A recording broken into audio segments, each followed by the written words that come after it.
Okay. All right, we're live. We're back. This is the Tax Review Commission. I'm calling the meeting to order. It's 2:02 Hawaii time. It's August 11th, 2026. This is a meeting of the Tax Review Commission, and this meeting was provided appropriate public notice under the Sunshine Law of the state of Hawaii. And I want to call the roll real fast, this time in alphabetical order from our first names. So, Jeffrey Uyoka, are you here? Present, alone in my office. Thank you. Very good. And Jessica Enos. Present and alone in my office. Thanks. Cool. And then John Yasuda. Present, alone in my office. All right. And then me, I'm here and I'm by myself in here in the office. And Judy Chalk. I'm here alone in my office. Cool. And then Mark Fukunaga. I'm here and alone in my office. Cool. And then Stacy Katakura is last. All right. Excuse for now. She contacted by Bars and Rick and said she would be a few minutes late. So we'll check in with her when if she gets here. Cool. That's a quorum. We can do some business. Thanks for being here. So the next thing up is just the communication to the commission. Just checking if there are any this time around. By Bars, have you received anything or? That we have not received any communications, and I don't see anything in the question and answer or the webinar chat functions, but we do invite the public. We have a few attendees, but yeah. All right. We'll not seeing anything, but anybody out there watching this, you have the ability to submit comments or to comment live at our meetings. So you can do that, and the information for that's on the public notice and on the TRC's webpage. So still not hearing anything, so we'll move on. We should consider the minutes from the last meeting. So the minutes are online and part of the meeting materials, and then there's a recording of the meeting you can check in on as well. It's a link to that on the webpage. So does anybody have any changes to the minutes to suggest or to request more time to look at the minutes? All right, not hearing anything or any discussion of the minutes. Cool. All right, so with no discussion or changes to be made, we'll consider the minutes approved unless there's some objection. All right, minutes approved. So next thing on the agenda is whether there's any follow-up right now on our contact with Ways and Means and House Finance. I think we will have at least some, contact with them going forward. We can move this to later in the agenda after we hear from Uhiro, if y'all want to. But that might be the next thing we do is just give a status update that we have a consultant in place. If we do, go from there. Any input on that on this one?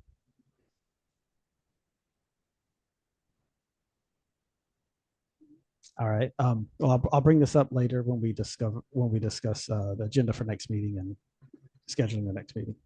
We might have a little bit more later after the presentation from Uhiro. So the next thing on the agenda is update from the evaluation committee regarding the hiring of consultants and any procedural matters from that. I have a feeling that there's probably not much to update. We might just go straight into the next presentation. But do y'all have anything I'm seeing some nods about. Just that our fiscal office and UH fiscal office is in contact to get the details of the memorandum of understanding and agreement. So so that's that's already happening. Just want to let you know. But what was shared with you was Mark might have something to say. So Mark and Judy approved and has gone through the proposal and had some suggestions to change and things like that. So this is the final version that will be in the proposal, and Dylan will be making a presentation. We also have John Knox Dr. John Knox to give any comments. He's agreed to give us guidance, especially about TAT topics, tourism and taxation topics, which he's an expert in. So that's all I have. Thank you. All right, Yeah. cool. I'll just add that, Judy Baybars and I had a good conversation with Dylan, and we focused particularly on the deliverables. So the proposal itself is, I don't know, 6 pages, but the really important part is the specific deliverables that we really want to pin down and make sure that we were 100% in sync with Dylan. And I think we ended up there. All Yeah. right, good deal. Yeah, Judy, go for it. No, totally agree with Bibar and Mark. So we did get a chance to talk to Dylan beforehand, and we think we are ready for the presentation. All right then. Everybody else ready for the presentation? What we all been waiting for? All right, I'm seeing some nods. Let's go to number 6 on the agenda. Presentation from Dylan Moore from UHERO about what they can do for the commission as a consultant.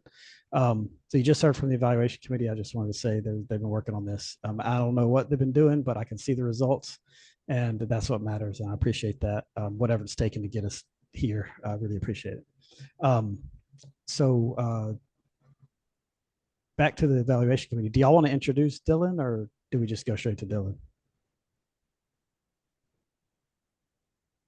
Oh, I can say a few words. I mean, Go for it. Dylan is a public finance economist here at the University of Hawaii at Manoa, and I had the pleasure of working with him on a number of research collaborations.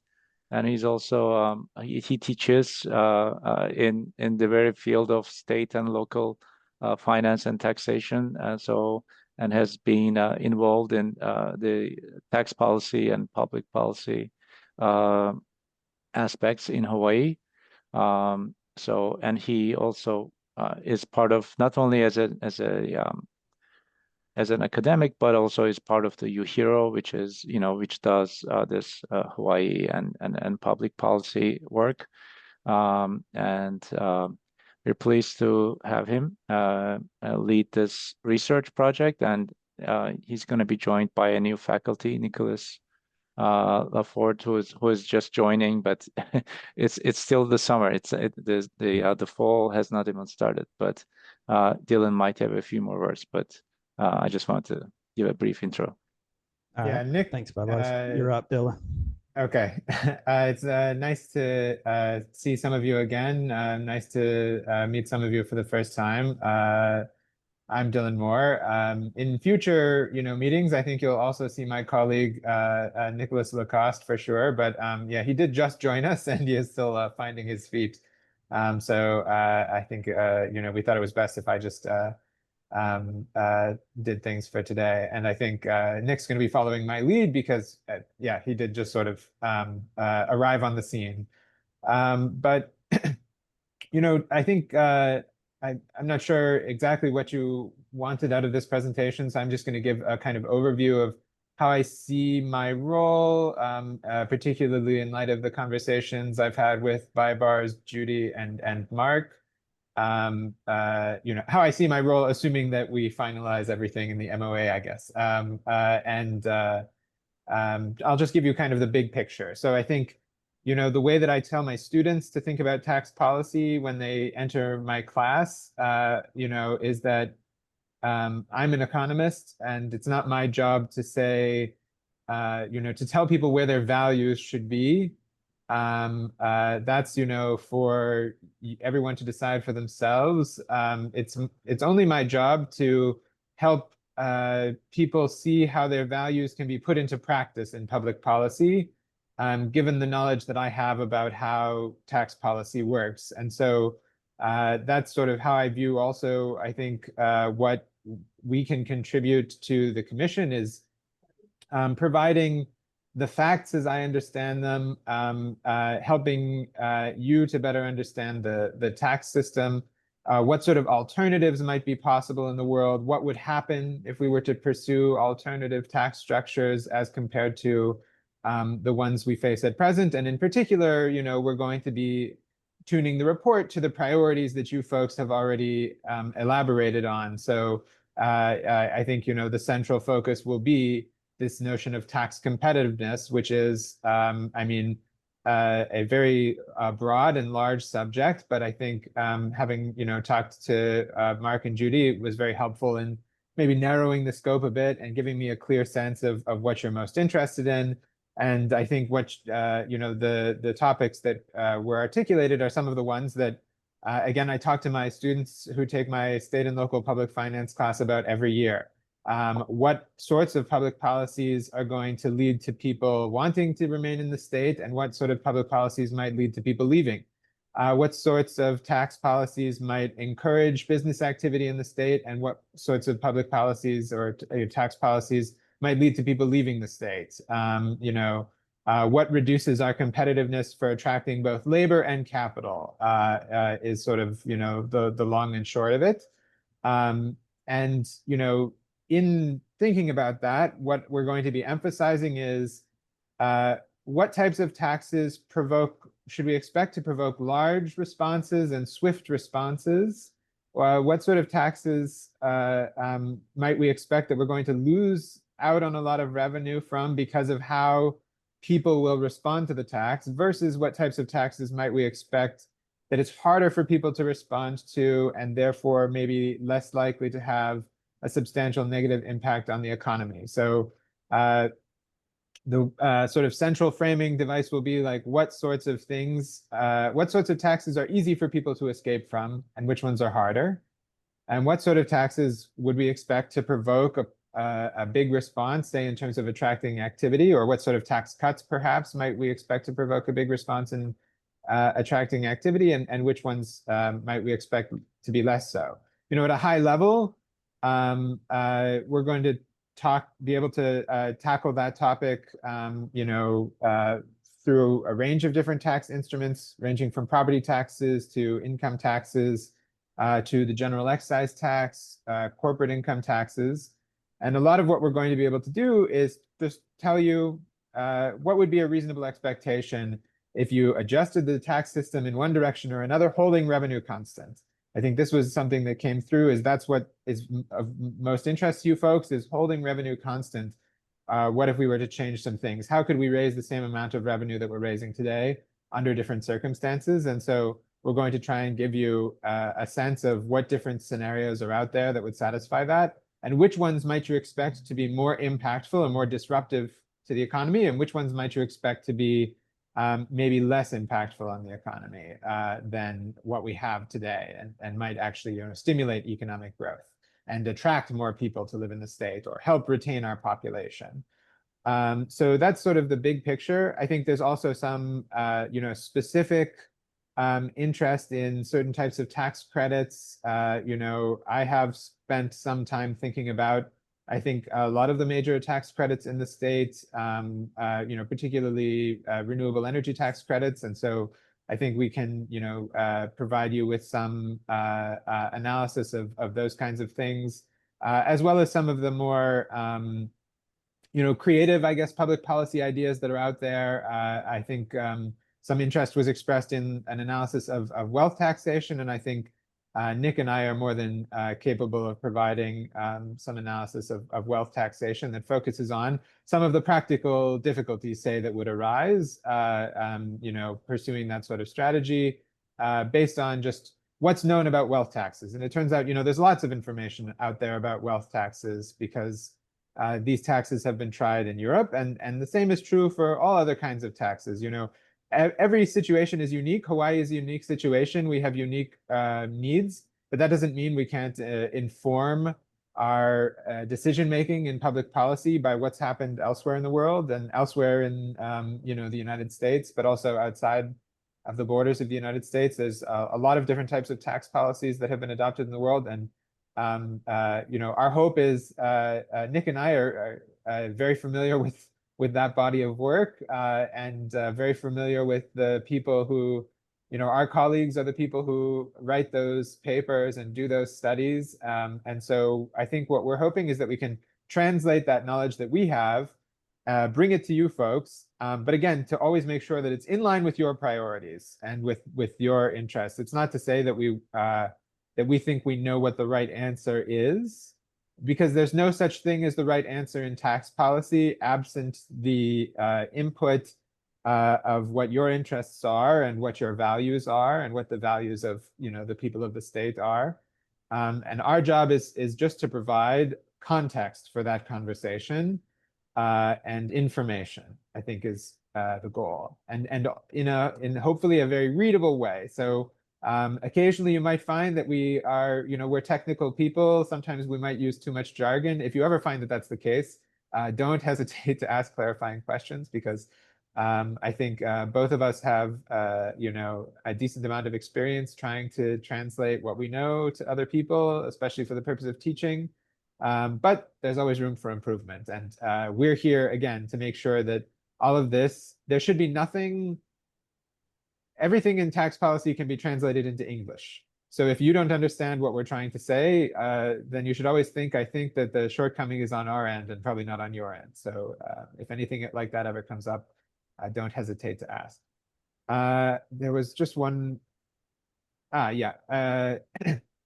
So I wanted to say also that, of course, we already have kind of a vision for the report in line with what you folks have asked for, but we'll also try and make sure that we're available for these meetings that you folks are going to have on a monthly basis, and that we provide a preliminary report so that there's some opportunity for us to make sure that what we're doing is in line with any sort of evolving priorities or emerging questions that you might have as we proceed in the coming months.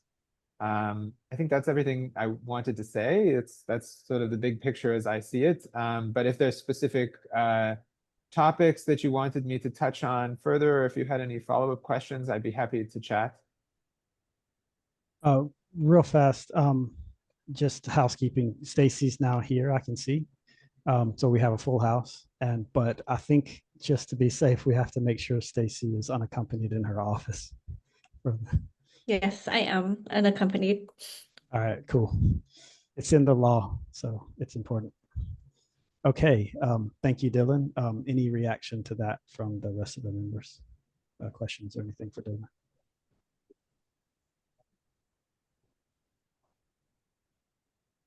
I think I'll just mention that I would expect the committee, Judy, Baybars, and me to do regular check-ins with Dylan and Nick, probably, every 3 weeks, 2, maybe 3 weeks, just regular, half-hour check-ins where you guys are at, making sure that we're still aligned and answer any questions or clarify, goals.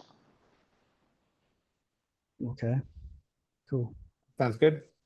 I have a question about some of the language on it's page 6 of the PDF. There's not page numbers, but so there's the approach, report, outline, and deliverables, and then above that's tax incentives, and then above that some language. I'll just let you try to find it, but I'll describe it. It says so it's a paragraph starts with real reform options almost always combine several blah blah blah, and then it says the reforms we ultimately examine will follow the commission's priorities, for example, and then it gives 3 bullet points of like what I think are things that are combining more than one change at the same time and are sort of revenue neutral maybe, but also state some things like cutting or eliminating corporate income tax, lowering top income tax rates, and introducing a statewide property tax. So is the priority here? What I remember is a priority is revenue neutrality, and I get combining several changes at once, or is the priorities here those 3 things: cutting or eliminating corporate income tax, lowering top income tax? Do you understand my question? I think so. I think in order to hold a revenue neutral reform sort of necessarily combines, a set of changes that are pushing in different directions, right? So this is just, I think this was intended to give a few examples of the types of, a few examples of instances of that might be, worth writing up. If I was to, so I think, we tried to give some examples where it's clear that there's some place where revenue would be lost and some place where revenue would be gained. I will say maybe the one bullet point here that doesn't quite fit the bill is probably the first one about cutting the corporate income tax. My view of the evidence on that is that cutting the corporate income tax by itself might generate revenue beyond current revenue, that the state corporate income tax may well be so high that it's cannibalizing some of our revenue. I don't want to sort of get into the details of that. We'll provide some details in the report for sure about that, because I think it's an important issue. But maybe that doesn't quite fit the bill. But if you were to look at it superficially, you would say, well, if we were to eliminate this tax, we'd want to make up this many, this amount of revenue that we're currently receiving in corporate income taxes. And so one potential place to look for making up that shortfall would be, restructuring or reducing the value of some of these bigger tax credits. The film and renewable energy tax credits are some of the bigger ones. So, but we could have replaced here, instead of corporate income tax, it might have said reducing top income tax rates or something like that. Right. The idea here, my question is really, these are examples, right? This is not a list of the commission's priorities. Okay. I see some nods from Mark. Yes. I think he understands my question. Yeah, no, as the real things that we focused on between Dylan and the committee was the deliverables page, the weightings, the specific topics there. I think the part that you referenced, Jonathan, is more, as you said, and really as Dylan also said, really just the possibilities that could be explored. But going to specifically revenue neutrality overall is the objective. So within overall revenue neutrality, maybe you reduce some taxes, maybe you increase others, but the net should be zero, should be where we are today, because we just wanted to take that whole discussion off the table, which we didn't think was going to be all that helpful.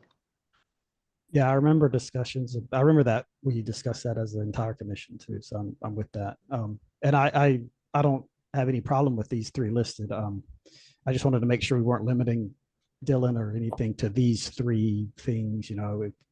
I think I've said before this. I think this entire prompt that we just developed way back allows for some creativity, and I think Dylan used the word creativity earlier, which I like to hear that.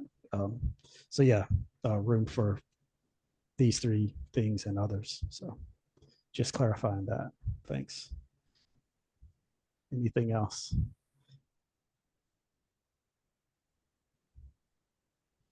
Well, I'm really happy with the, I was happy with this. I had that one question. I'm happy with the dates as well, especially the draft report October 1st. That'll give us some time with something in writing. That's coming up, Dylan, but I'm very happy about that date. And then November 20th for the final should be perfectly workable. Anything else? Great. Kind of just filibustering now for anybody else to dream up a question.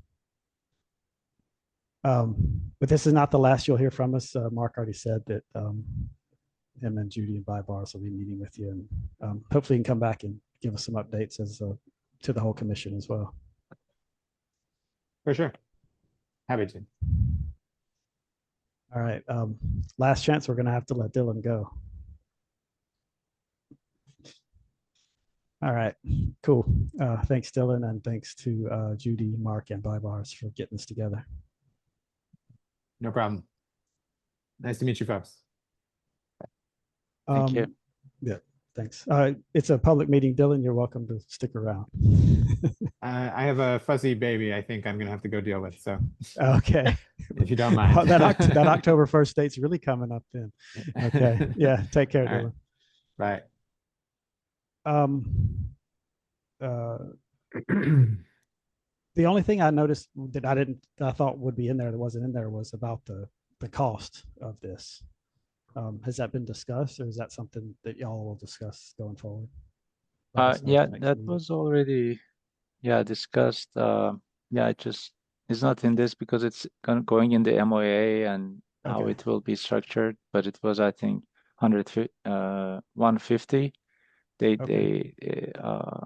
Yeah, that includes some overhead that UA charges and fringe benefits and things like that. So, All right. so And, that leaves a little room for potentially the final report writing for TRC. That was kind of the goal, to leave a little more room in the budget.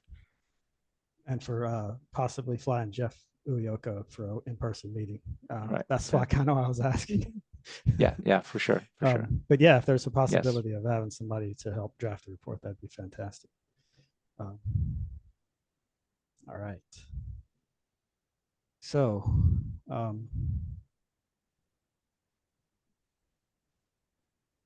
right, so that's that.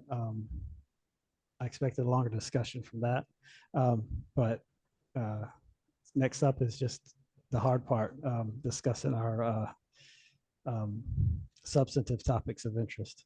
So I've got three.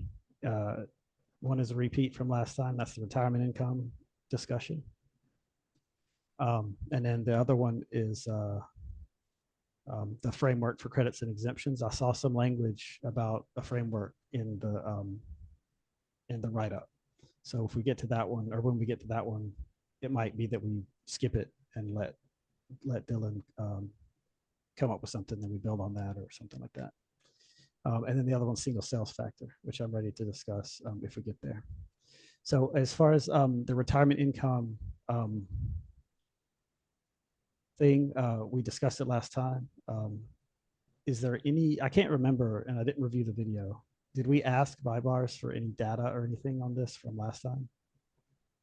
Not yet. All right, not yet. Okay. And then, so do we have any further discussion on that? Anything we needed to figure out? Anything we want to ask BuyBars this meeting? I guess just to filibuster a little bit, what we need to be figuring out is just like, the language of what, what the recommendation would look like if we were to adopt it. So the last TRC had something bigger, tax the pensions that aren't taxed, allow a deduction 25,000 for 25 years so as an exemption or something like that. I'm thinking from last time is something a little more narrow is what John was thinking. I think what we were discussing or where we left off, and feel free to correct me, was something to do with perhaps more of a compliance type of, getting taxpayers to fill out the Schedule J, and as incentive, or not incentive, but a way to do that would be to give some nominal exemption, and then having them complete the Schedule J. I think that's where we left off. I do remember that. Thanks for the reminder. So is there, how do we move forward and turn that into a formal recommendation? What do we need? So one thing is we need a number for the nominal exemption, or if we don't have one, we can punt and let the ledge come up with it if they were to take the recommendation.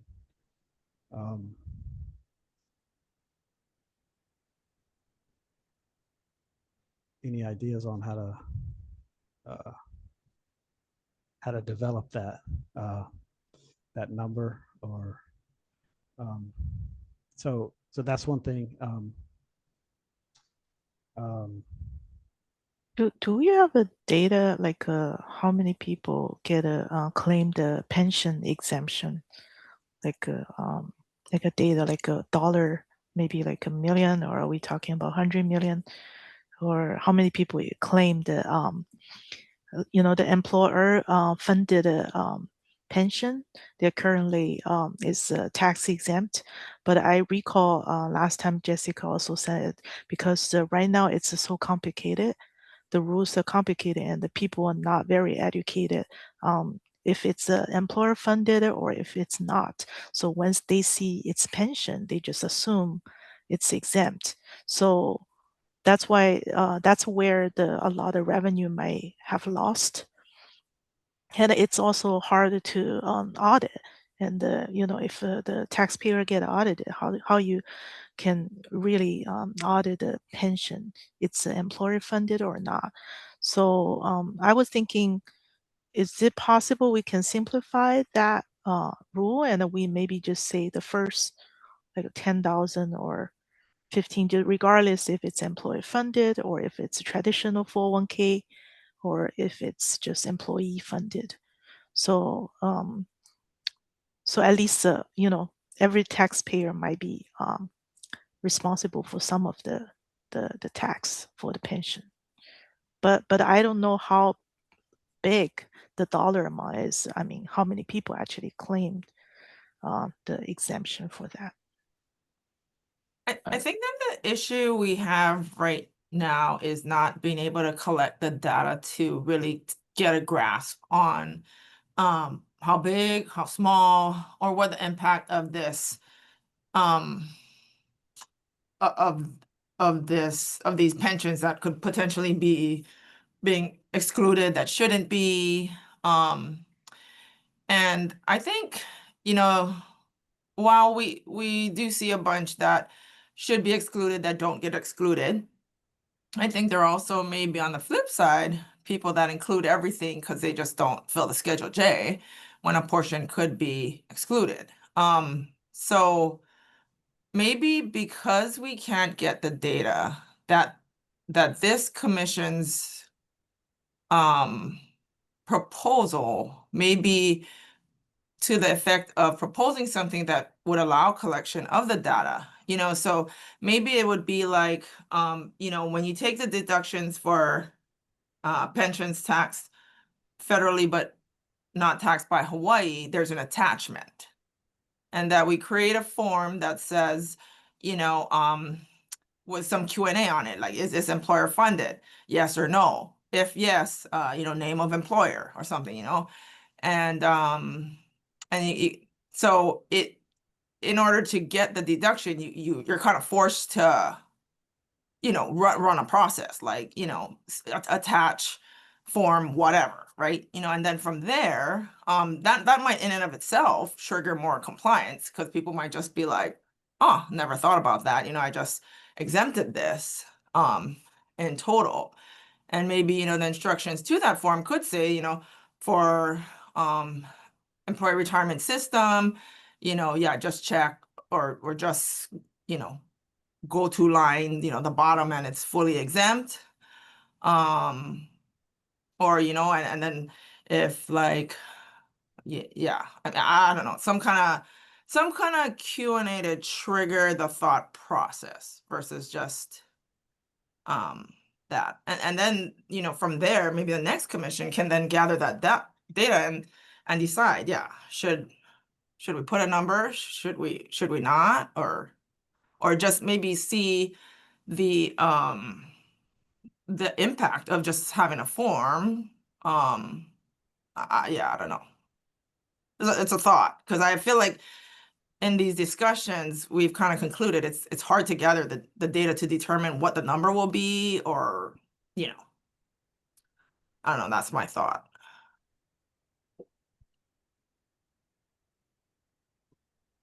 But yeah, more paperwork, so I don't know.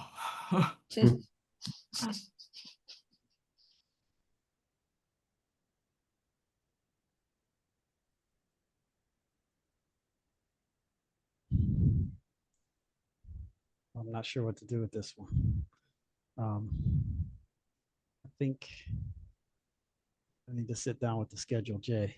I was never familiar with that form. And with these notes, I'll try to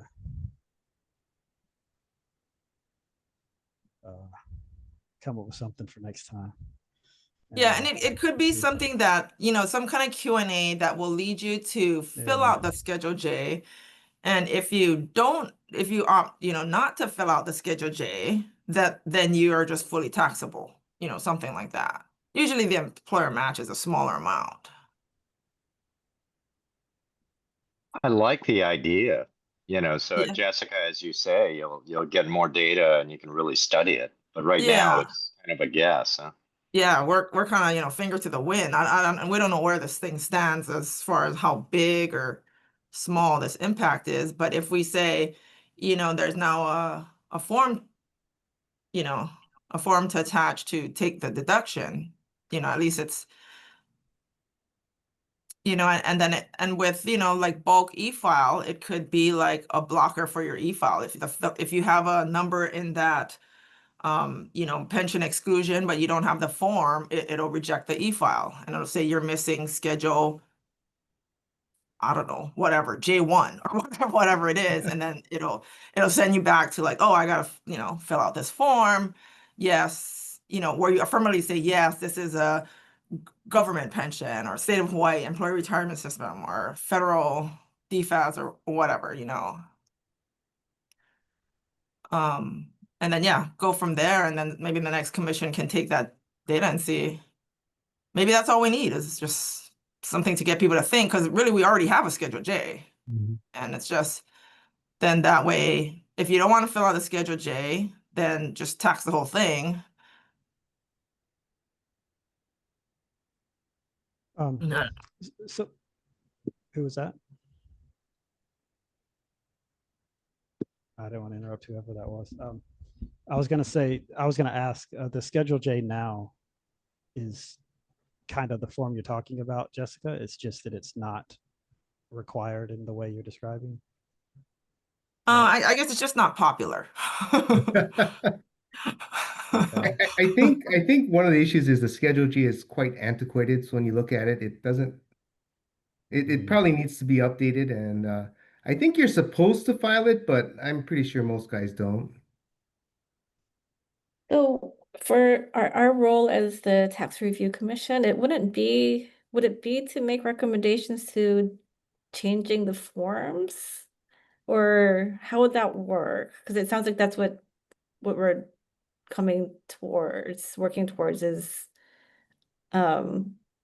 changing the forms. And I think it's not only the Schedule J, I think it's the N1 or N11, right? To lead them to the Schedule J but a little bit better.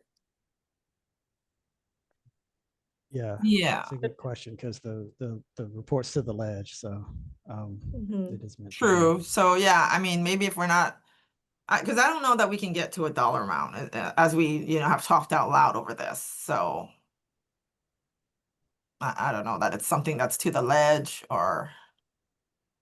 What is the process to make revisions to the tax forms? I We think have, you can. yeah, we have a Oops. committee and we discuss it, and changes are continually made every year. As long as they get in by August, they can be made for the following year. But yeah, TRC would be completely, it would be their purview if they have a recommendation, and that would be taken into account, I think. It's less about the language. It's really identifying the possible area to raise revenue because of, and really getting more data to study it. That to me is a policy move by the TRC, as opposed to trying to wordsmith a document, the form.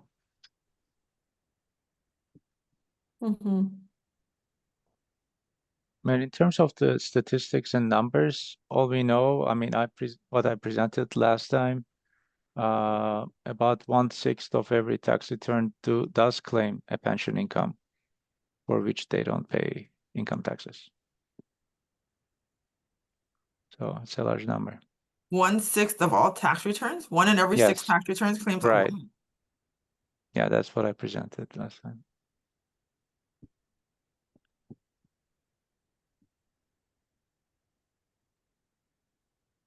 How We many? also have an aging population, you know, Mhm. so 113,000 something out of 650. Oh, Those, I guess so. Yeah. Sorry.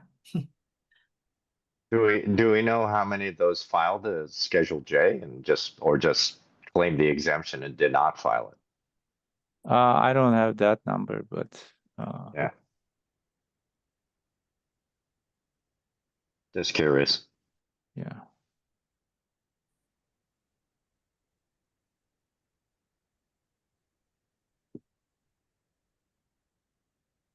And we don't have that, but it can be one of the suggestions, I guess, of TRC.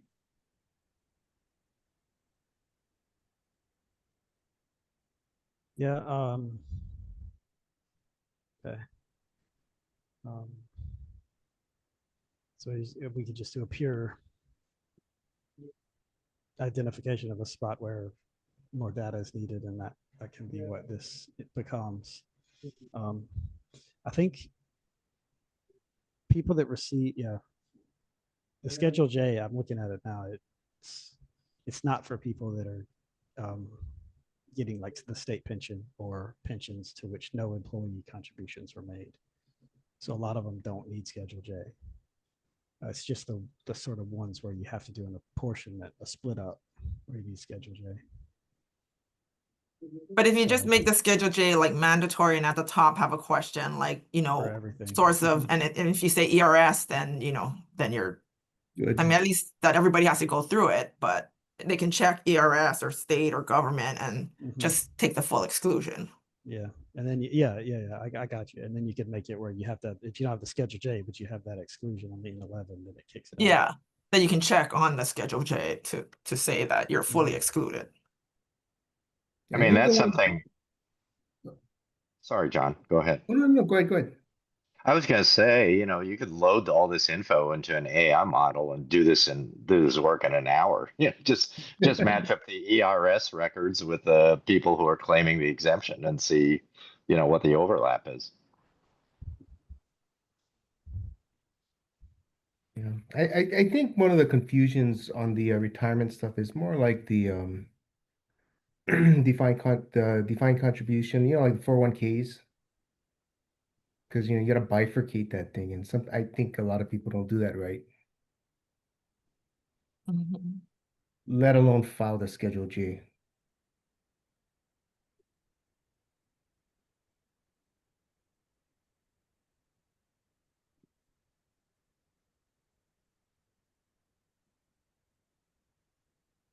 And Mark, that would be violating confidentiality, so we wouldn't be able to get that information.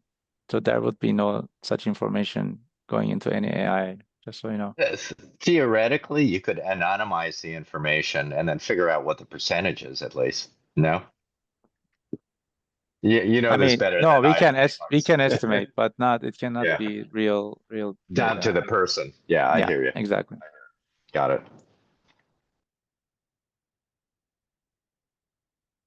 Okay.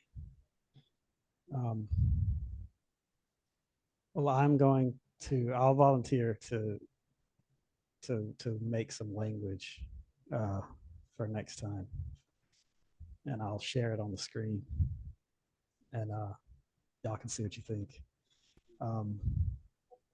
Because sometimes when you just force yourself to write something up, you'll come up with something. All right. So let's stop that one for now. And what about the framework for credits and exemptions? I noticed I'll just filibuster in it's my favorite word, it seems. In Dylan's write-up, that is mentioned. It's in terms of outcomes, like measuring outcomes, to see if to measure like what the benefit is to Hawaii and limiting the benefit to Hawaii and adjusting that for the activity that would happen anyway. Like for example, you can't count every dollar earned by somebody on a film production. because those people probably would have been working at Starbucks anyway, or anywhere at the Department of Tax or somewhere anyway. If they wouldn't have been doing absolutely nothing. So those are sort of like output side things. We were discussing some like front end kind of things last time.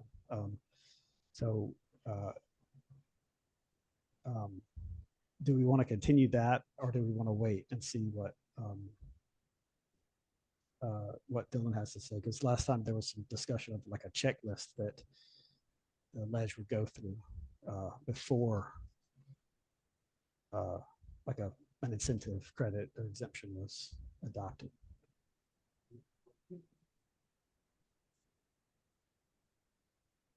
I think the hope is that Dylan, when he's so he's really trying to develop a framework for how you should grant and or sunset tax credits. And maybe it's just a blanket sunset.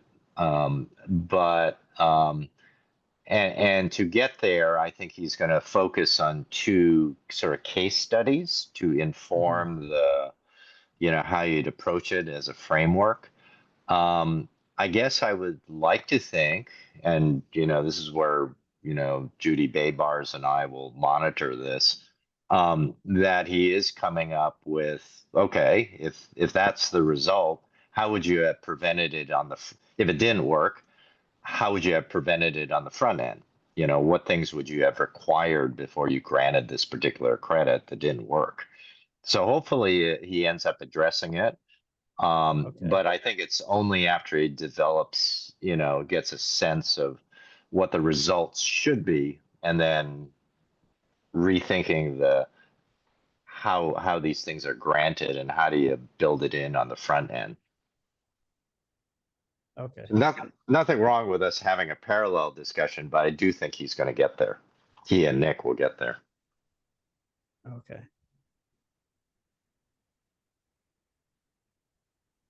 But I don't know, Judy Baybars, if you got thoughts around that. Yeah, the credits, I think, I'm not sure Dylan probably will have more analysis on that, but I thought that recently I thought the state already has a lot of changes on the credit. So I was just reading something, I can't I think that they already have some proposed a lot of credits like applied to after 26, I thought. But I just want to make sure that we're not over study something might have already being addressed by the by other group. I was looking at the Act 160. I don't know if everybody I think that was signed recently, that June 25, I think this year. To study like the effectiveness of the tax expenditures and prepare some statistics reporting annually to legislature. So I think it stated some income tax credit and the GTU's tax exemptions, how they are effectively, the public spending through the reduced revenue. So I'm not sure, because we are not going to be able to look at each credit. So we narrow down to just maybe 2-3 credits. But I think Mark and Barbara, we can also communicate with Dylan and see what credits we really want him to present, and work on what credits we want him to work on. Certainly, that's fair. My focus is not on any credit. I mean, he could use a credit that expired in 1970 for all, the point that I'm trying to get at, or I think the idea is that whatever case study is done, there's something that can apply to all, and that language is in his write-up. That it will, the results of it will be a framework that can be applied to all credits and exemptions. I saw that language. So my thing was that and Mark answered this, was like, he will get to some front end as well, because what I saw, the language I saw in the write-up was like the back end stuff. Like once the credit's there, then years later, we got some data. We know what's happened with renewable energy. We can see it when it was effective. There's tons of solar everywhere or whatever. But if it was effective, like how did you, like what can you build in so that you know that the one you do 5 years from now is going to be effective, as effective as that one, or as ineffective as one that was ineffective? Like, you remember the city and county parking thing for EVs? If you had an EV, you didn't have to pay any parking. People could park at the airport for 2 weeks, right? I don't know if y'all remember that. I don't think that was effective. I think we were going to get EVs to the extent we got them, whether or not there was a parking incentive. But so that would be a different example.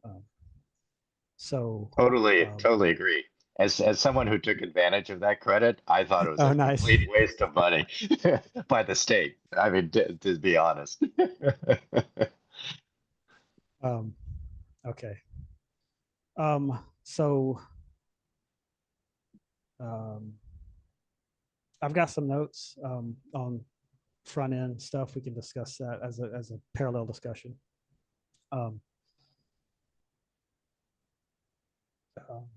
And anybody else's notes. I mean, just much. Go ahead, please. yeah. I mean, I think this may have been in Dylan's. He furnished us with a study on, I think, renewable energy credits. In terms of the type of analysis they would do. And one thing that just jumped out at me was if they had measured the benefit to Hawaii residents, that was hard to justify. If you measure the benefit to the world, you might be able to justify it. I mean, that to me seems like a no-brainer to require a proof that's what is the benefit to Hawaii residents, since Hawaii residents are the one paying for the credit. That to me would seem obvious, but it's not really spelled out. Yeah. Something I had in mind for a sort of a pre thing on the checklist is just require an identification of an objective, something objective. Percentage of new vehicles sold or electric vehicles that qualify for the parking incentive or whatever, just as an example, or, coverage of renewable energy by such and such date. That's beforehand. That's independent and carries its into, so it's not the ledge of the Department of Tax that's converting that. It's DBED or some independent agency that is required to report that number. And if the number's off, if the number's underneath the number, then that starts a 6-month clock or 12-month clock or 18-month clock, whatever the number is, to repeal that incentive. Yeah. Makes a ton of sense, Jonathan. I mean, that sort of thing where you have a clear measurable metric, clear measure. And yeah, you're holding the credits feet to the fire. You got to keep producing that, whether it's affordable housing units or EVs or solar panels, whatever it is, you have a running total. Maybe, I mean, I don't know whether you go as far as you post it a real time or on a fairly regular basis on Tax's website. How are credits doing? And you have each one has a measure of how it's doing. How many affordable units did we construct in the past year because of this credit?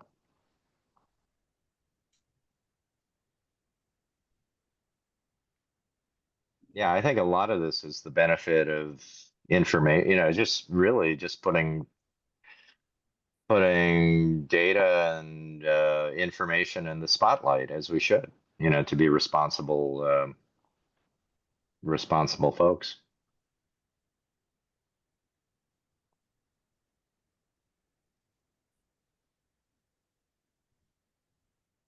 Okay. Any other ideas for our parallel discussion to what we'll eventually get from UHERO? Because as I've said before, we won't be, we won't be just be stapling the cover letter to New Heroes report. So we will be scrutinizing it and making it our own, if I can help it.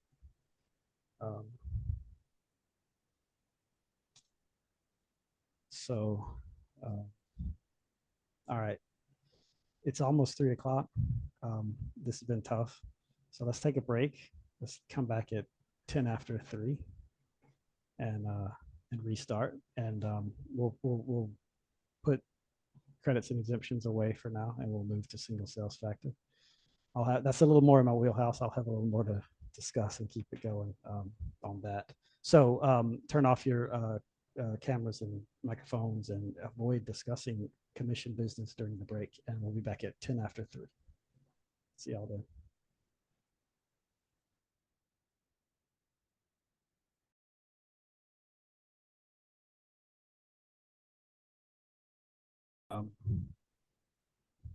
All right. Thanks, Rick. Okay, we're back. Tax Review Commission, August 11th. So still considering the topics that we had identified. Next up, single sales factor. This is a corporate income tax topic. Idea would be to replace the 3-factor formula, which state currently uses, with a single factor, which would be just the sales factor. So be eliminating the property factor and the payroll factor. Hawaii has market sourcing already. So that would mean you go in with a pure market, for TPP services and whatever else is sold. Market sourcing for the sales factor. So if you did that, you'd be going with a pure market sourcing.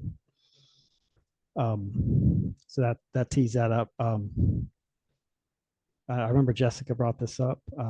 So I'm looking at her if she has anything to add, or anybody else want to weigh in on this one.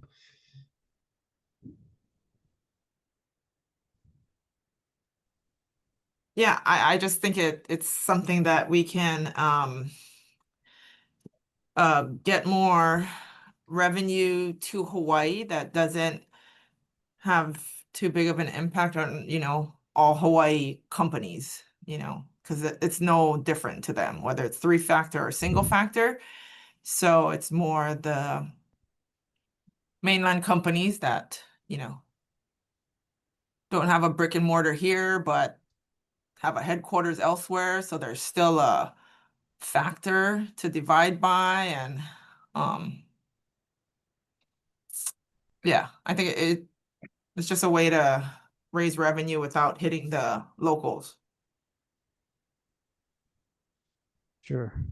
There's a bill from 2019. That's the last one I know of. It's SB 394.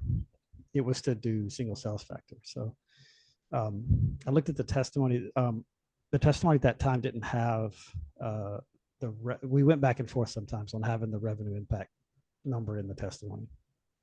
In 2019, it didn't. But there should be a number for that from 2019. And then Bybars Take a look. do it. I can take a look. That's SB 394 2019.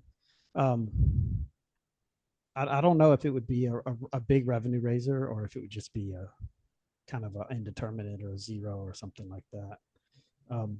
34, I got a little bit of data here. 34 states have single sales factor. There's 4 or 5 states out there that don't have a corporate income tax at all. So that's the vast majority of the corporate income tax states that have converted to single sales factor. And then some states have a double weighted sales factor. So they still have 3, but they just double weight the sales factor to give a little more emphasis to that, but to keep some representation for payroll and property. It's ordinarily sold as a competitiveness thing. So you're essentially not taxing it's a tax on income, but you could also call it a tax on the factors. So you essentially taxing property and payroll that a company has, because you're measuring the tax by that if you have 3 factors. So if you just have sales, if you don't have property or payroll factor in there, you just have sales factor, then you're not taxing the existence of property and payroll for your taxpayers that are in the state. So less disincentive to locating property and employees in the state. That's the argument. That's the argument for it. That's the argument for a 3-factor. Is that what you said? No, that's the argument for a single factor. Oh, It's okay. just a competitive thing to get rid of the hit on, because if you take a taxpayer, it's got they got a factory, they got some employees, and they got some sales in Hawaii, and then they build a new factory and they build it in Hawaii. Well, now they're going to have more property in the denominator of the property factor, and they're going to have more property, more in the numerator of the property factor. So they're going to have more share tax by Hawaii versus if they build the factory in another state that doesn't have a corporate income tax, or that doesn't have a property factor, because they got single sales factor, then they'll do better that way, because it wouldn't be in the denominator for Hawaii would be bigger by the everywhere property, but the numerator wouldn't go up. So I get it. I think that naturally the effect, I'm not sure how this works actually. I mean, it feels like the incentive effect goes down as more and more states do it. Like when Iowa did it the first time, they were the first state to do it. It was a huge thing because you could just cross the border from Nebraska or whatever those bordering states to Iowa are and have single sales factor. But for Hawaii, it's a little different because of the border, but also so many states have single sales factor already. But I think it overall net effect, it is a competitiveness edge. The argument against it, I think, is just a pure econ argument of like, you want the tax to reflect the factors of production, and that's land and labor, among others, and the market. The sales factor would reflect the market. Most states aren't going with that.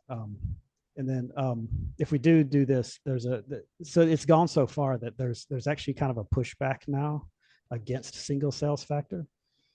So there's an argument now, if y'all are aware of something called alternative apportionment. This is 235-38, where a taxpayer can basically claim that if the statutory formula doesn't fairly reflect the business activity of the taxpayer.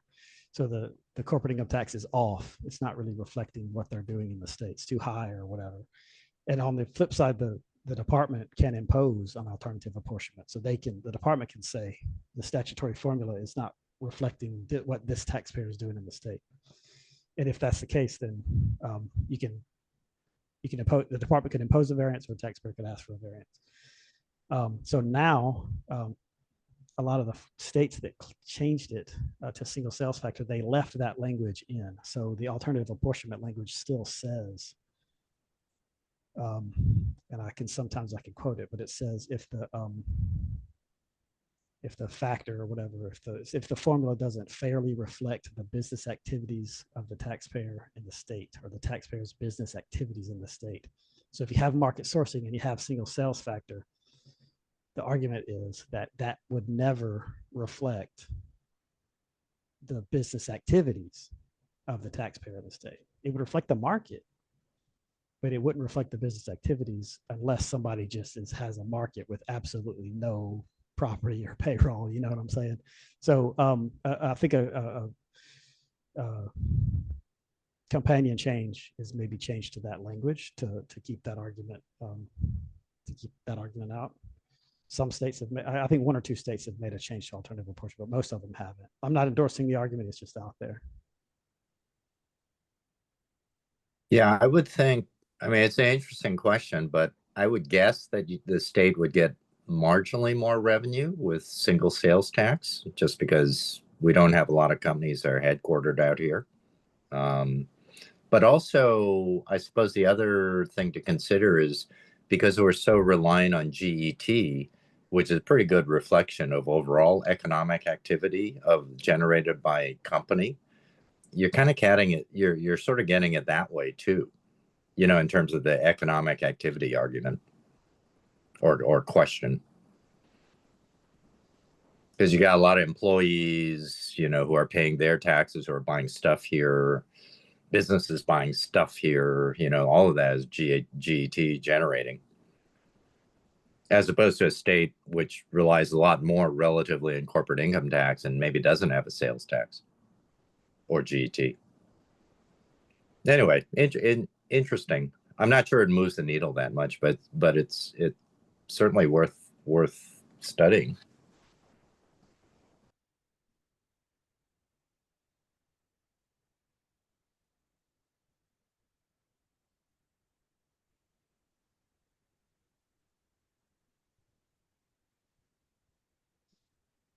I don't know. I feel like given the how much we've moved to online purchasing and things that it's so hard to hold a brick and mortar in Hawaii. Nobody will kind of opt to put their headquarter in Hawaii. So we just lose that revenue because all they need to do is have a headquarters someplace else and they get to take that factor, and it's diluted, whereas if it was single sales, it's just all sales. You sell here, you're gonna get taxed here. But yeah, and even like with remote work, I don't know, people work wherever they want. So it's kind of the change of the times and it's kind of moving with that really ultimately the driving number is your sales. Where are your sales? Because the other things can be anywhere because of this remote access, online sales processes, like it's just those don't necessarily mean much where your headquarters is and where your people are. Yeah, that certainly is true. I mean, it's a very different picture than 20 years ago. Right. So 20 years ago, yeah, this three factors worked because that's kind of what people did. They put up, retail brick and mortar, people actually worked in the stores, and that kind of was a good measure of apportioning your sales amongst the states. But yeah, I mean, from 20 years till now, online shopping is just off the charts. Remote work is, common. Brick and mortar is less common. So if we stick with our apportionment factor from 20 years ago, we're kind of behind the times. And it's probably a lot easier to administer too by DOTAX. Totally. Yeah. It is. Yep. That's another Way reason for it. easier. Yeah. Yeah, I noticed that in the UHERO write-up as well. It's described the corporate income tax as complicated but not generating much revenue. That's how I always felt about it. It's a very complicated tax for $180 million a year. I guess that this is not new. I mean, Jonathan, you mentioned that this was proposed in 2019 already for the single factor sales factor. So, what I was thinking, what was the reason that this didn't go through, and what was the hesitation at that time? They still want to continue with the three factors. I didn't study the committee report. I could find it real fast, and maybe I will. But I remember that was my bill in 2019, and so that testimony is mine. And at that year, the department had submitted a admin bill to the governor's package to change to market sourcing. So we were pushing that year, and so in the testimony. We made the argument about the factors of production that I made earlier. And then we pointed out that there was, that this other bill would move to market sourcing. And so it might not, I think we suggested, this is just comments, we weren't opposing it, but just suggested that, do market sourcing, but not both, because both are kind of a radical change. And so they went with market sourcing.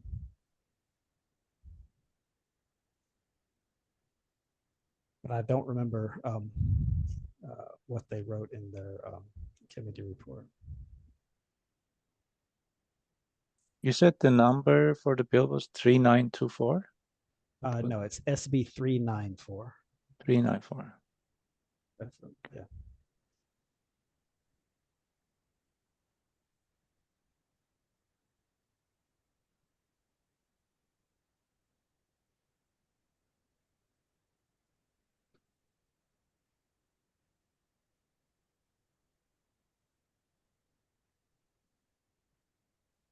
Yeah, I don't find anything in the I see $1 committee report. million impact.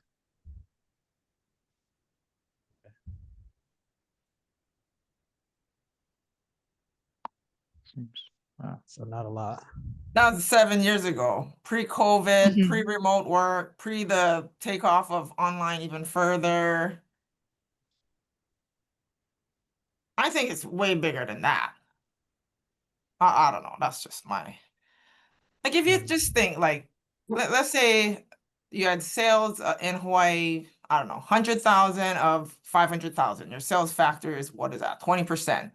And you have no building in Hawaii and no employees in Hawaii, but you have building and employees elsewhere.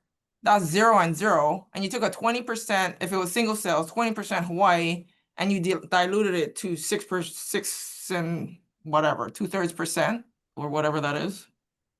Mhm. Yeah.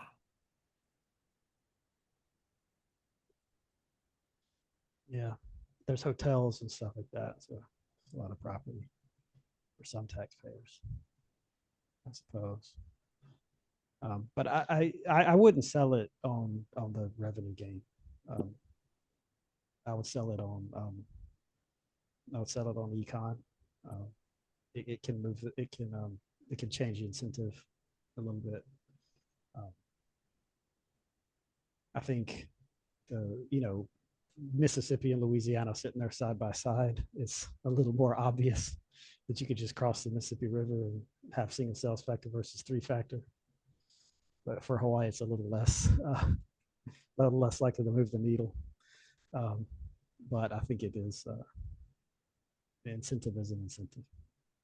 That's how I would sell it rather than the revenue impact. Sorry, I don't, But if I it didn't had, quite hear you. oh, sorry. I was just saying I would sell it on econ, not revenue impact. But if it was a positive revenue impact in 2019, it would probably still be a positive number.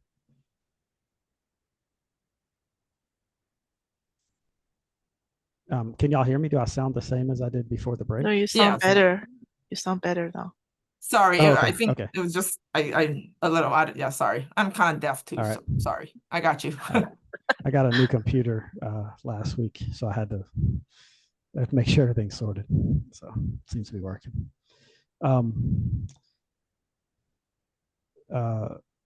mean, there's a lot of research on this one. There's a lot of stuff we could say. This one's a pretty easy one to write up, and 34 states have done it.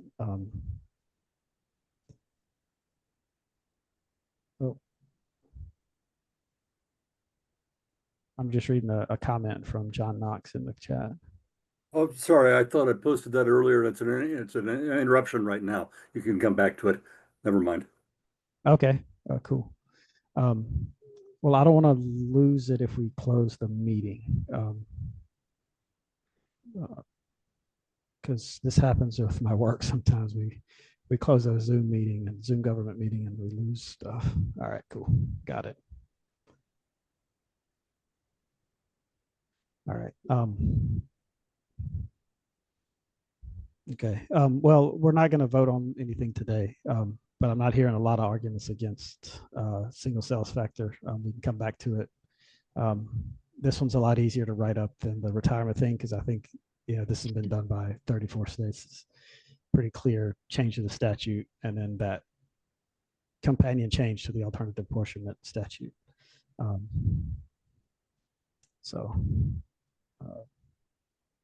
But if you're against it, please don't hesitate, and we'll come back. We're not closing this. We're just gonna move on. But for now, anything else on single sales factor? All right. Well, now we got to come up with something else to cover next time. On top of that, I guess it's not too early. Well, let me look at go back to the agenda.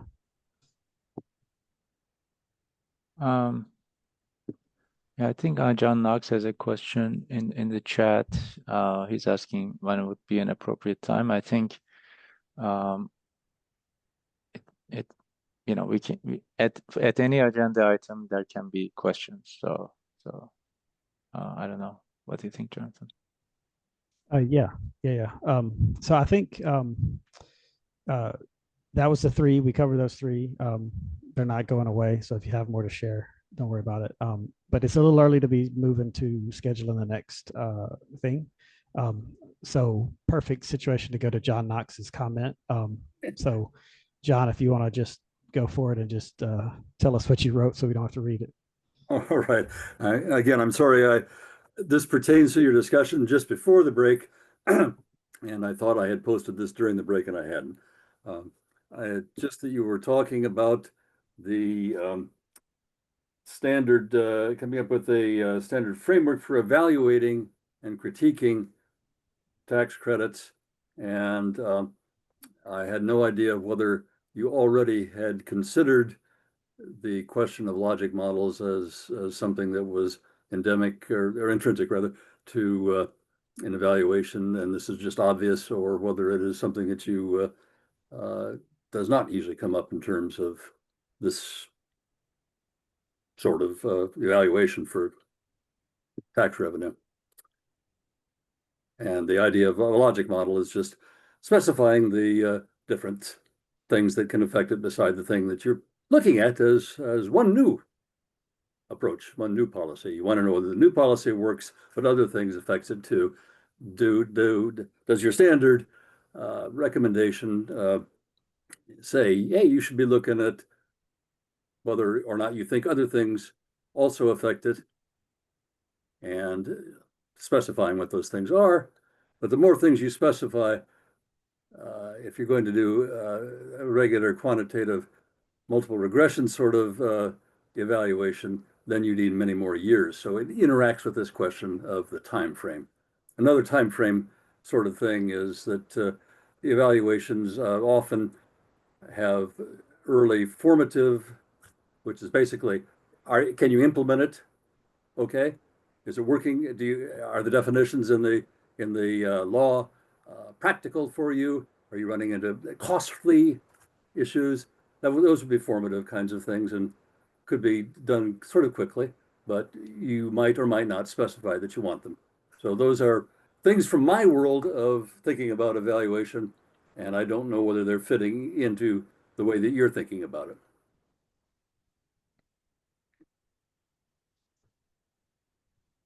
Well, I can't tell yet if what you're talking about is what Hero and Dylan are going to be, if there's going to be overlap there. So I think what I was saying earlier is like, I think the way I read the Hero write-up is there's going to be a lot of like modeling and like you said, a regression analysis, that kind of study of the effectiveness but then what I want to see, or what I'm hoping for, is something, and this is in the write-up, and Mark said it too, is like something going back that the ledge can use, with, because the ledge is not going to do regression analyses during the session in March. So some kind of, that's where I'm hoping it can come back from econ into our report as a framework there. But like I don't know enough. I don't have enough technical knowledge to know if what's in your comments and what you just said is overlaps with what Dylan suggested earlier. Mark, I noticed you unmuted. Yeah, I'm with you, Jonathan. I think we'll get smarter, John. These are good questions. I don't know realistically, given the time frame, where we're looking for our first draft, mid-October, whether there's gonna, well, I do think UHERO has built a tax model. So how good that model is, what factors are in that model, I think we are going to learn. I would suspect, though, that if they have an existing model, then we can run some regressions around it. Probably hard to put in new factors that they haven't already included, would be my guess. But I think the thrust is more around ideas at the policy level with, and laying the groundwork for more work to be done, including things like, as you mentioned, some of the formative issues, and and I would imagine behavioral issues and execution issues, that are important, but probably won't be covered in this report. All right. I was a little bit uncertain to what extent the agenda item was specifically only about UHERO and might have been talking about a recommended standard framework for any and all legislative proposed tax credits and how they would be evaluated in the legislation. Yeah, I think it's probably going to be more of a qualitative model framework to evaluate tax credits. We might get as far as some quantitative ideas, but my guess is we're not going to get that far. Okay. It's going to be really broad stuff like how do you measure benefit, and that sort of thing, as opposed to actually doing it and creating some sort of a regression model to evaluate a particular credit. All right.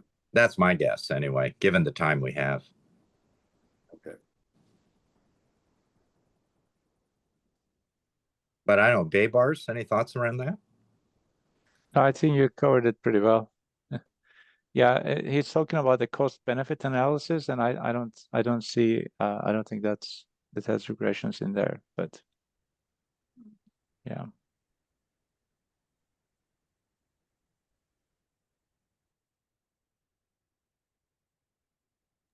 It might be easier when a more substantive presentation is made, so that I think we would definitely benefit from, I guess, questions.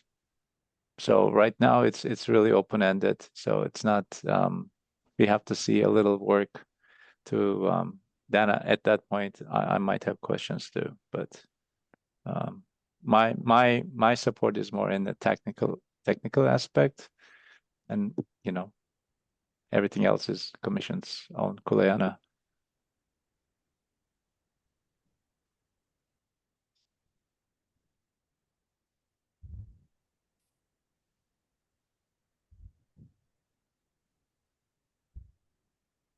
All right then. Are there any topics that we were going to discuss in-house that I missed? I had the framework for credits and exemptions, single sales factor, retirement income. And then there's the tourism effect, which I think was mentioned in the UHERO write-up, and also that's John Knox's specialty. I'm thinking of things we need to do next time, or topics we need to get started on. But I don't remember any other in-house topics that we were gonna cover, but I could have missed something. Did you still want to look at the 1031 clawbacks? 1031 clawbacks. I forgot about that.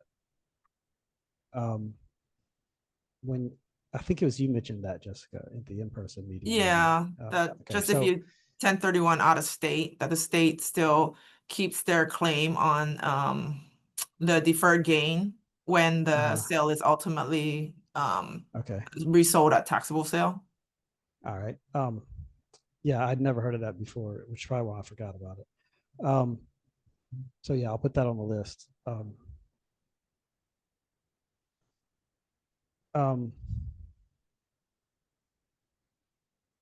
Okay. And then something I remember from when I was there at the department was conveyance tax, controlling interest provisions under conveyance tax. So I might add that to the list. A bunch of states have that. I don't think it's too hard, but we'd have to discuss it at length. So I might add that to the list as a late addition. Jeff. I got a call from. Are we on the part where we can add new or talk about new stuff? Sorry, am I missing Totally. that? Totally. Okay. Yeah, I'm trying to make sure we've covered the things that we were going to cover in house. If you got something, this is it. Oh, okay. Sorry. Senator Hashimoto called me. And he mentioned that he would like to see it if we could discuss matching the federal estate tax with the state of Hawaii estate tax. He specifically said Mr. Fukunaga should know something about that. I think that's what he mentioned. So I was like, oh, good. One of us will. Talking about the exemption amount, I guess. Yeah, I think it's around the annual exemption, which got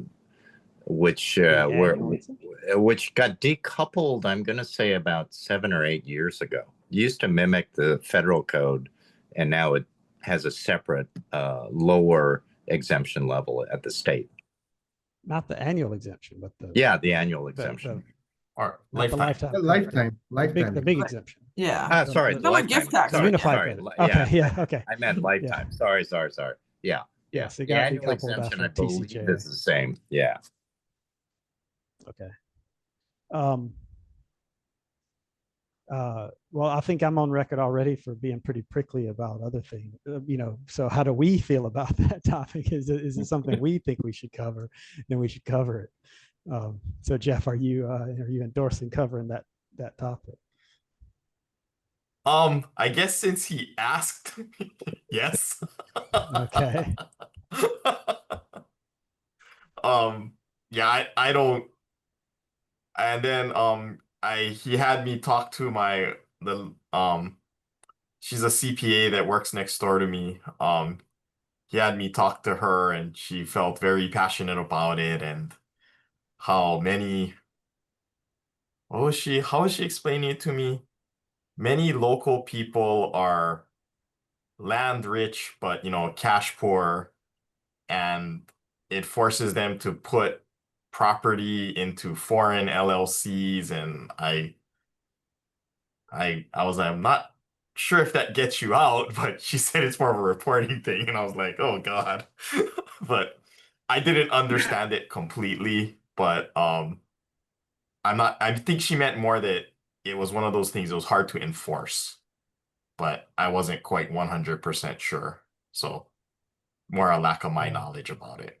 Sounds like the agenda item, communication to the commission and public comments. She should turn up at our meetings and give us a rundown.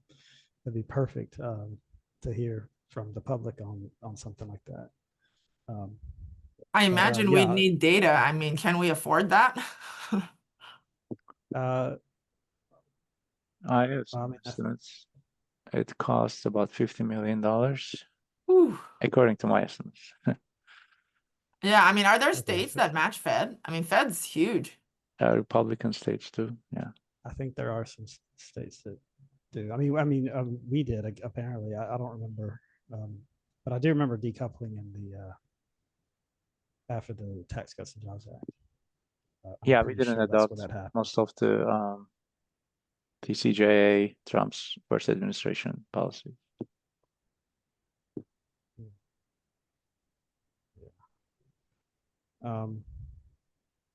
but starting this year, some of them have been revisited. So we have selectively,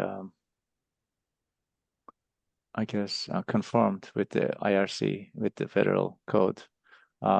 This huge bill, HR 1, also known as One Big Beautiful Bill Act. We did conform to quite a number of the things in there, but estate tax limits was not one of them. Okay. All right. So I'm putting that on the list then, I guess. Sounds to me like. All right. So 1031 clawbacks, consideration of the state tax lifetime exemption amount. I'm gonna write this down. The estate tax issue is also mentioned in Dylan's proposal to be covered. So they may also be looking at that. Oh, okay. 50 million is a big number though. Yeah, if that's the cost, where's it gonna come from, right? What are we cutting to give to get that estate tax exclusion up to 15 mil or whatever? You know what I mean? Yeah. How do we balance that? And that might be the Fun extent of the discussion. report right there on it. Yeah. It cost 50 million and we couldn't figure out the other side. Yeah. Yeah, I mean, we can discuss it, and there can be, middle ground. Is the lifetime exclusion adjusted for inflation right now? I don't remember. It Yeah, is under the federal law, Federal not is- under the state law. Yeah, Okay, so the state number is fixed. Okay. Okay. it's about 10 million difference.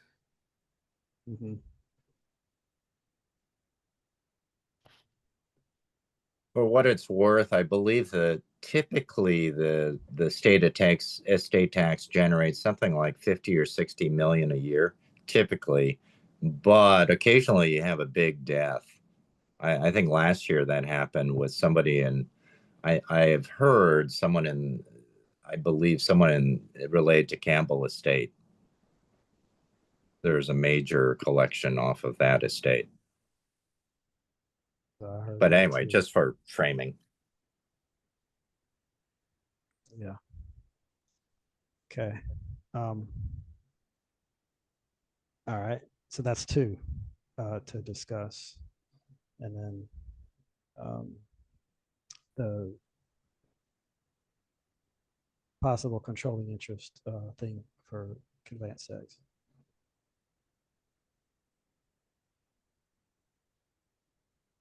Okay. I think now we got to move to the last thing. So scheduling an agenda for future meetings. I tried to telegraph some of my thinking in the agenda.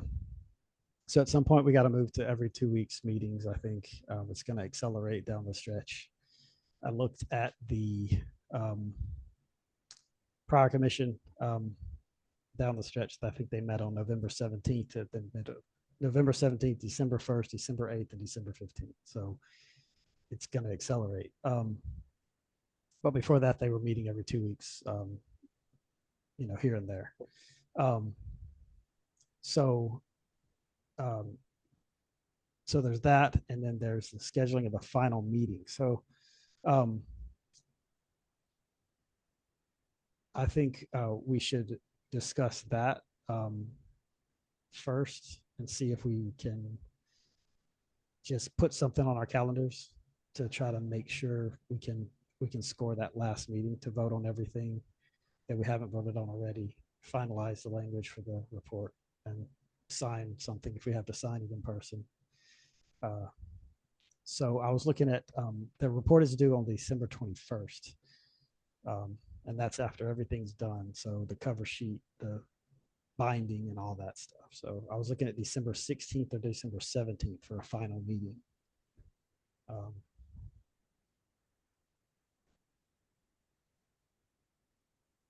is that out of the question for anybody? Is December 17th out of the question for anybody? December 17th.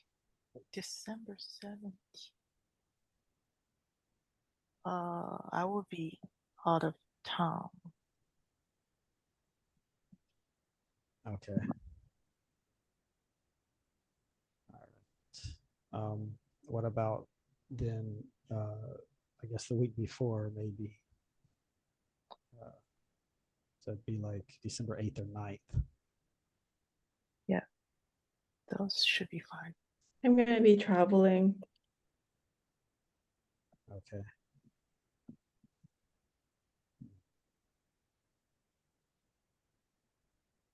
Okay.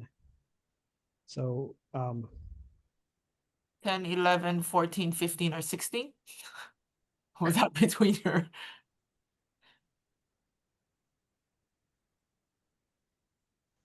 I'm just Oh, gonna yeah, be those. out probably at least and through the 10th. Okay. Might maybe on the 11th I'll be back, but the 14th, that the entire week of the 14th, I'll be in town. So 14, 15, 16 are I will- possibilities? I'll be out from 12 to 17. So I'll be back 18. The 18th work? You get back on the 18th, or do you get back on the 17th? Back on 17. Oh, okay. So Friday, December 18th.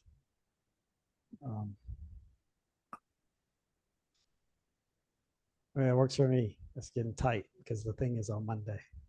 The due date is on Monday. But if that's what we have Oh to do. yeah, it's Monday the 21st, it's due. Oh, that's very tight. Um, So should we do early? But I mean, I'm thinking if we do it too early, it's just going to be too early. I mean, we're going to have if we do it early, we're going to have a meeting then anyway. So like the meeting when like the week before the 16th, we're probably going to have a meeting. And the week before when Stacy's gone, we're probably going to have a meeting. It's just not going to be that last meeting to make sure we have everything sorted. So so maybe the 18th isn't too late. I think we should pencil it in. So, and that might be in-person meeting. I'm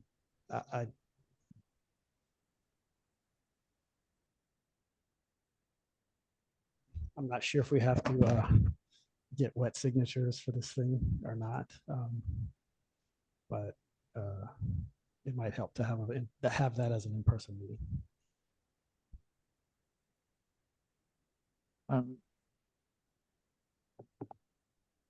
So 2 to 4 possibly in person at the Yes, state just, tax. yeah, pencil that in. So and hopefully that'll continue to work.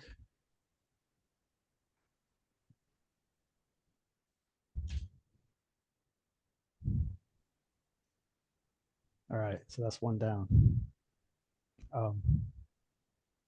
And if anything changes, just let me know. And that's just so we have something on the calendars to,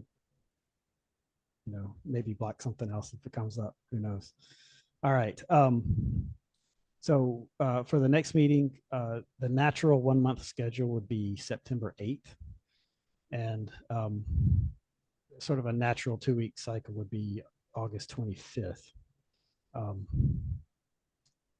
y'all think it's too early to start having meetings every 2 weeks or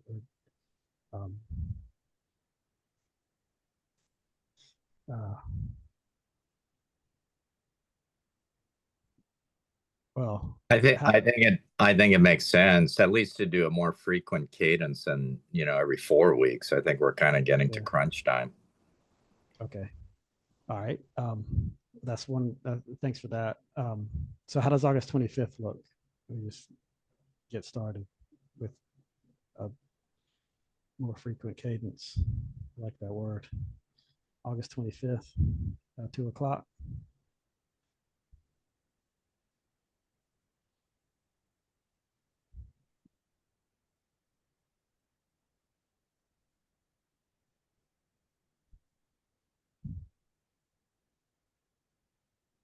Not seeing any objection. I think we got one. Okay.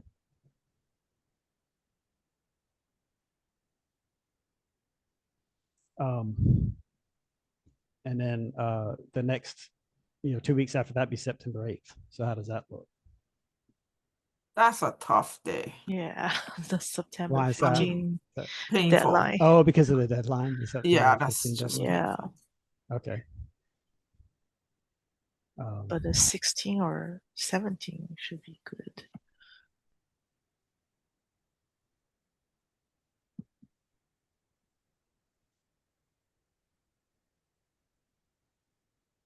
Would the 18th work? I think the 16th and 17th is hard for me. 18 is fine for me.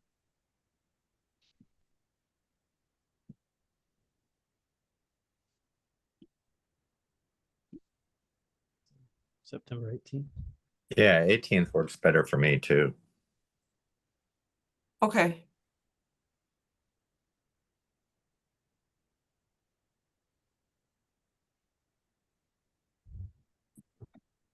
So we got 2 meetings, 2.5. So we got August 25th, 2 p.m. for sure.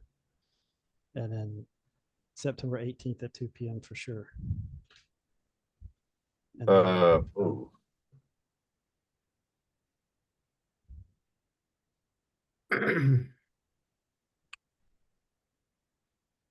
I may be in the air on the 25th, sorry, but go ahead without me. I mean,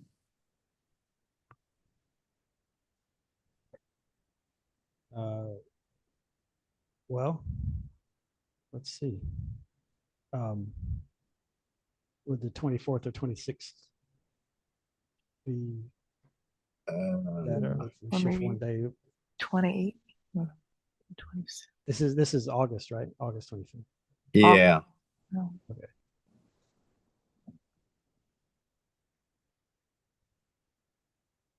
Ugh.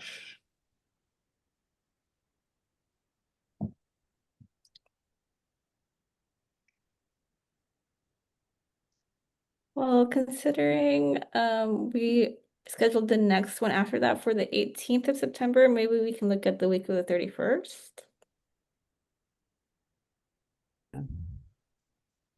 Much better. Thank you. Week of the 31st. And that's putting us on a 3-week cadence. So I can do that whole week. I'm pretty open. So I Yep. favor Except Tuesdays. Thursday. We have the Council on Revenues meeting on Thursday on the 3rd. All right. Okay. So how about Tuesday? That's September 1st, 2 p.m. I'm good. Yep, good for me. Do that. All right. I and will then, do my best to be there. The busy season is like just a little ridiculous, but I'll do everything I can to be there. Okay. All right. And then September 18th at 2 p.m. All right. I'll be at the meeting on September 18th, but I'll be on the mainland for that. But to the September 1st meeting, do y'all want to try in-person meeting again? I like the in-person meetings, but I don't know if y'all do. So I don't want to push it too hard. So it might be harder for September because of the Because of busy season. really, really bad.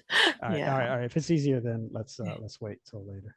Cool. All right, online for September 1st, and then for sure online, or at least I'll be online for September 18th.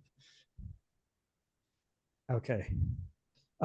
So real fast, I'll put these topics on the agenda, and then I have sorted out a speaker for next time. I wanted a 2-parter on regressivity. I got that sorted, and it's somebody from the, I don't know who it's going to be yet, but to preview it, it's somebody from the Council on State Taxation, which is kind of the sister organization to our organization. Their membership is corporations. Our membership is departments of revenue. So we work with them a lot. So whoever it is, I'll know them, but I don't know which one of them it's going to be yet. They should give a different voice on regressivity than ITEP. And they'll probably talk a little bit broader than just regressivity as well. So that'll be on the agenda for next time. Since I didn't know the exact dates, I just gave them, told them I'd get back to them. So it'll be next time or the next time after that. So, and then these topics, and then any update from the committee, evaluation committee, or if you do have topics for the agenda, just let Bars know, and he can add it to that. Everybody can have input on the agenda. All right. So any last second things? All right. It's 4 o'clock. I'm going to adjourn the meeting 4 o'clock Hawaii time. Thanks, everyone. See you next time. Thank you. Thank you. Thank you. Bye. Bye. Bye.